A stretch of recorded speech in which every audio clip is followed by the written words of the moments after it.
Сағаттың шықылдағы емес ермек.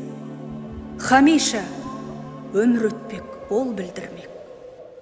Бір минут бір кісінің өмірін ұқсас, өтті өлді, тағдыр жоқ, қайта келмек. Сағаттың өзі ұры шықылдаған, өмірді білдірмеген күндірлаған.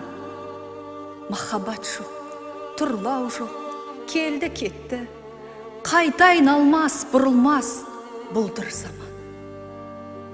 Өткен өмір хабары осы сыбдыр, көңілді күнде сындыр, әлде тындыр. Ақыланып байқаған қылығыңды, қу шыққан қағасың, босқа бұлдыр. Күн жиылып ай болды, 12 ай жыл. Жыл жиылып қартайтып қылғаны бұл. Сүйенген, сенген дәурен жалған болса, жалғаны жоқ. Бір тәңірім кеңшілік қыл.